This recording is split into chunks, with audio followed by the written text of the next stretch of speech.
What really caused the fall of Gnomeregan?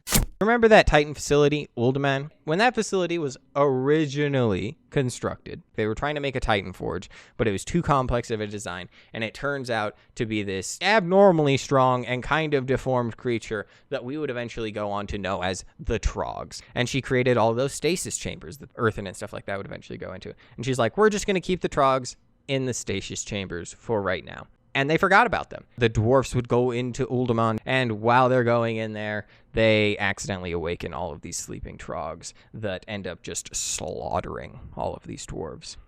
And they're kind of like mole rats, too, so they just begin tunneling throughout the surface of Azeroth after they're freed from their containment. And as they begin to march towards the nearest loud vibration and sounds that they can find, the first thing that catches their attention is that magnificent gnomish city of Gnomeregan. They punch their way into the lower reaches of Gnomeregan City, where they just begin this brutal subterranean siege. For 5 long years, the gnomes waged this war with the Troggs. The Troggs adapt quickly. They tunnel around these strong points, collapse these safe zones, and eventually reach the very engineering districts of the city. And that's when Mekkatorque turns to his advisors. He's like, guys, we need a solution to the Trogg problem. And he's like, Sicco, what is your solution? And Sicco's like, hear me out. What if we flood the lower levels of the city with a toxic irradiated gas? The Troggs will die instantly and will remain safely quarantined in the upper levels,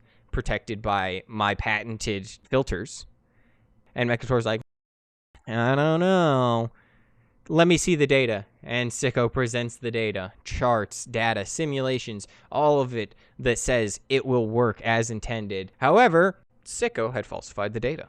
All of his charts were doctored. So as Mekkatorque gives the order and they open the pressure valves of their massive urban infrastructure of a city, and as the radiation spread throughout the city, Mekkatorque could only watch in horror as his faith in Sicco's plan would unravel, and the Troggs didn't die. They endured. The gas just agitated them. And as the casualties in this gnomish city surged, nearly 80% of the gnomish population perishes in the city. Mekkatorque is given no other option than the impossible one, to abandon Gnomeregan, as he leads him and all of his surviving gnomes in this desperate retreat to the dwarvish capital of Ironforge, seeking sanctuary, carrying only what they could salvage.